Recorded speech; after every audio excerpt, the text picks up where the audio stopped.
And we move right to the Clover Park School District report. And surprise, we have Ms. Carol Jacobs. Before I get started, not as a disclaimer, but I have a little head cold, so I'm not 100% on my game. So we'll, excuse me, get through this together. First of all, Happy New Year to all citizens and to our City Council. On behalf of the school board and the district administration, we certainly would like to thank the many civic organizations, community groups, and individuals who helped make our holidays better for hundreds and hundreds of our Lakewood families.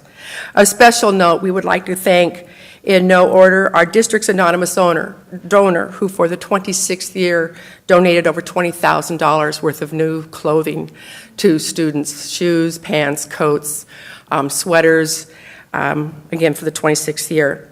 The Lakewood Officers Charity, the Caring for Kids, the Little Church on the Prairie, and the Rotary Clubs of both Lakewood and Rotary and Clover Park, they made a difference in our children's lives on a very special holiday, and we know that we really believe that no child was left without during our holiday seasons with the community groups that participated with us. Tillicum Elementary School is named one of 2 National I distinguished schools in the state. The National Title I Association recently announced that Tillicum Elementary School has been recognized as one of 2 in the state to receive the honor of being a National Title I distinguished school. Tillicum Elementary School was chosen by the Office of Superintendent of Public Instruction and is based on outstanding performance among schools that have exceeded adequate yearly progress for 2 years or more. The school will be acknowledged as a National Title I conference in February. And as a gentle reminder, we know that Tillicum is one of our schools with over 95% free reduced lunch rate. That is a school of a perfect school of example of, no excuses. We must teach these children, and obviously Tillicum is being recognized for the work that they've been doing. We're very proud of the district has 13 more nationally certified staff. Clover Park School District has one of the highest percentage of nationally board certified teachers in Pierce County. 10 more Clover Park school teachers, 2 counselors, and 1 library medium specialist recently earned their nationally board certifications.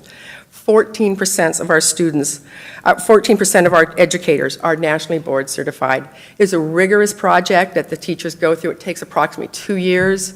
It is a process where it's an advanced teaching credential, and as a part of this process, teachers analyze their teaching's content and students' needs. They submit videos of their teaching and provide student work and samples that demonstrate the growth and achievement. We're very proud of these teachers, such as our art teacher, who is a fine example of a nationally board certified. The thing that's also the beauty of that is once a teacher gets that, how they want to share that with other teachers. And we do believe that is making a difference to our students, again, with just the effort that's going forward to being nationally board certified. At our December meeting, we did have our reorganization, and unlike some years, we just rolled over our leadership. Marty Schaefer is still president. I am serving as vice president, and Paul Wagman will continue to serve as our legislative rep. We know that families and staff are encouraged to prepare for winter and inclement weather. School, when it must be on a delay or canceled, people need to listen to the Clover Park School District, not the Lakewood School District. Lakewood is up in Marysville, and so sometimes people do get confused.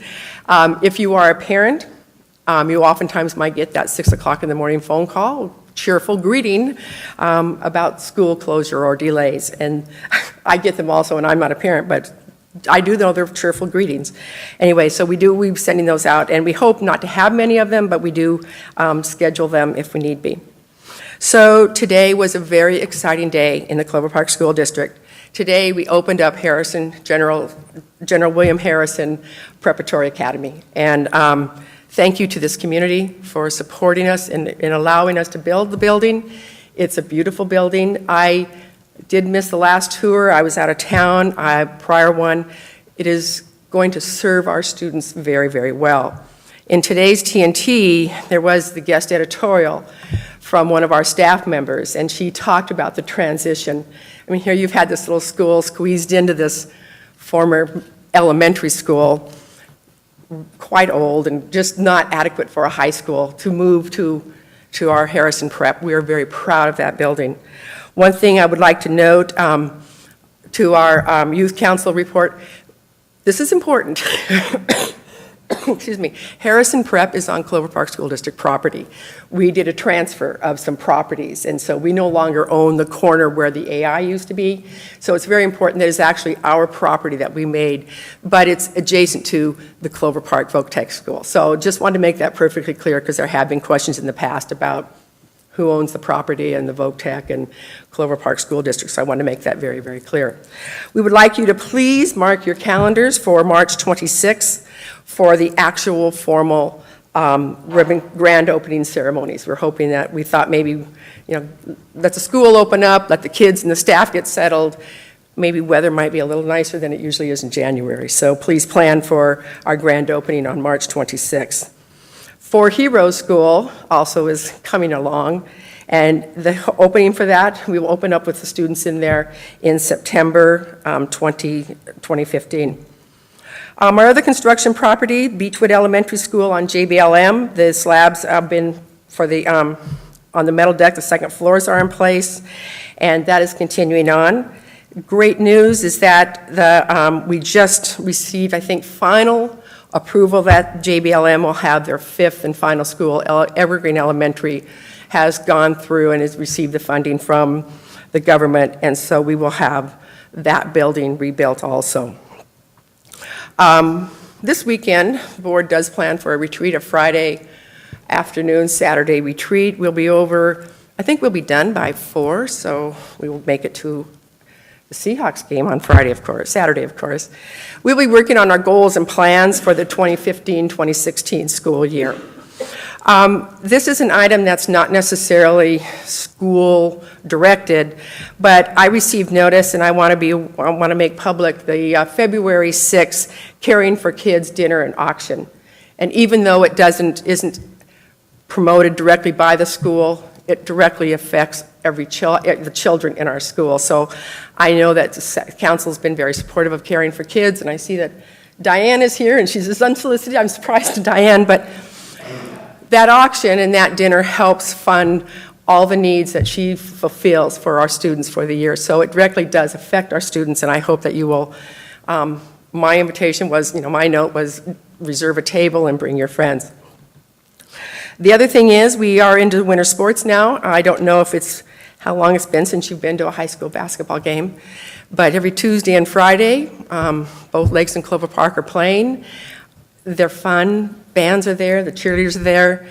Every once in a while my husband gets a hot dog and popcorn for dinner because we got to get to the game on time.